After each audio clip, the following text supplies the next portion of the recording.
Following is for entertainment purposes only and is not being presented as absolute fact. Please enjoy. And don't forget, use discretion. Reddit user shares his father's account while being stationed at McMurdo Station in Antarctica as a doctor during the 1990s. Throughout his 11-month tour there, he was the only doctor that was actually at the site. As a result, he was required to go on the expeditions with the research teams and the military personnel, just in case any of them got injured on the job. When he first arrived there, everything seemed pretty normal. He went about his daily activities as a doctor as he would on any other military base.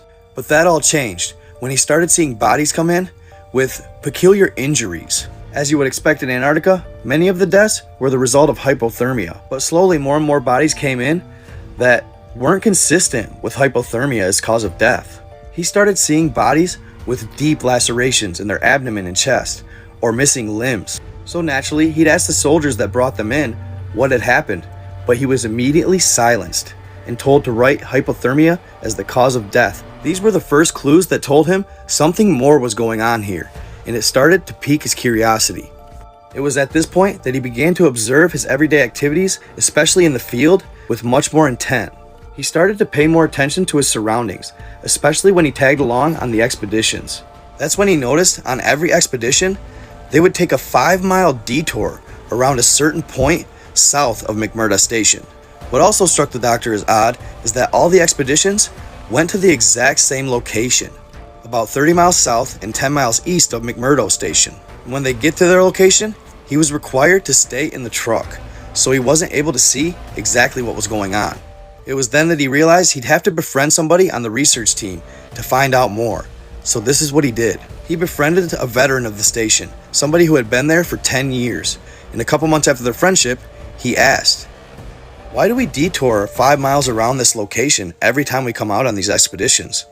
His friend turned white as a ghost, and he looked terrified, told him to shut up and never ask that question again, and stormed off. His first idea totally backfired, and later that night, while resting in his room, he got a knock on the door requesting that his CO had his presence. This guy was a hard ass, and he was the commanding officer of the entire station. He chewed the doctor's ass, calling him everything under the sun, and told him to mind his own business or he'd be sent back to the States. At that point, Doc knew he had something. For the next couple weeks, it was pretty quiet around the station, until one night, all of that changed. Doc was just wrapping things up, about ready to call it a day, when his door flew open, and there was a gentleman on a stretcher being pushed by 2 soldiers. "Doc, we need your help. He's injured pretty bad."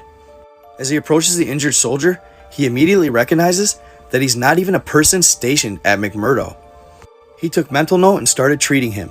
He had lacerations covering his body. "What happened?" he asked the soldiers. "He fell." He instantly knew, bull, no way. The reason he knew they were lying is because the lacerations were too clean. So clean that there's no way ice or snow could have done this damage. Nevertheless, he begins treating the man and trying to ask him questions, but notices that he's really delirious, almost in an anesthesia-like state. And as he's asking him questions, he begins mumbling something he doesn't quite understand. "We shouldn't have let them out. They were in the ice. We thought they were dead." And suddenly, one of the soldiers tells him to shut up and shove something in his mouth. He proceeds to put a gag around the soldier's mouth to keep him quiet, and that's when the doctor had to step in. "What the hell are you doing?" "Stand back," said the soldier as he raised his M16 and pointed it at the doctor's face. The doctor couldn't believe what was taking place, and the soldier yells, "Treat him!" So he wraps him up, and they send him on a plane to South America the next flight. After this, he upped his game, and he really started digging. When researchers weren't looking, he'd snatch their notes and go over them. That's when he first saw pictures of what he would come to call the Striders. He said they were unlike any creature on Earth, like nothing he had ever seen before. But even so, these were still just rough drawings in notepads, nothing definitive. One day, while out in the field, he even tried to corner one of the researchers, a female, but she quickly panicked and told him to stop asking her questions, stormed off.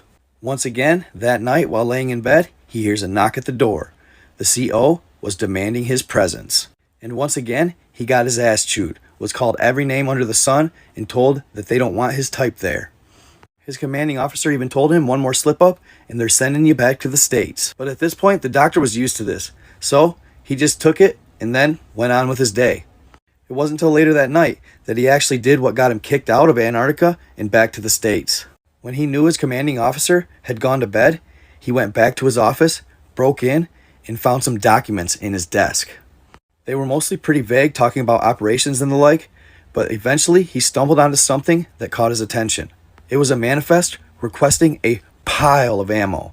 Now, why would they need this much ammo at a station where there's really no threats or nothing that could overtake them on a continent where there's not even really supposed to be military personnel according to the Antarctic Treaty? This was the evidence he needed to convince himself that he wasn't crazy. There is something more going on here. He placed everything back in the desk and went back to his room and went to bed. The next day, he was called to the CO's office again. Yup, they caught him, and he was getting sent back to the States. Funny thing is, he was already pretty much towards the end of his tour within the last 2 to 3 weeks, so they just picked the same date that he was supposed to leave anyway. So at this point, the doctor didn't care what anybody thought. He went around asking everybody what was going on, what they saw, and he got a few tidbits, but nothing really concrete, until a gentleman named Cam Jones came into his office. Jones was a specialist in explosives. He was a Green Beret, but he was also slightly autistic. He was smart as hell and strong as an ox. The only reason he got through training was because he knew how to blend in.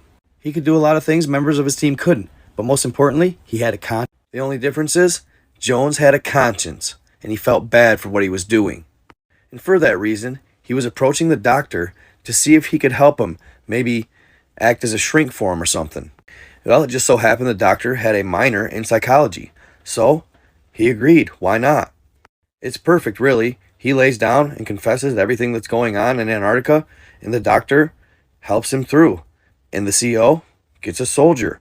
It's a win all the way around for everybody.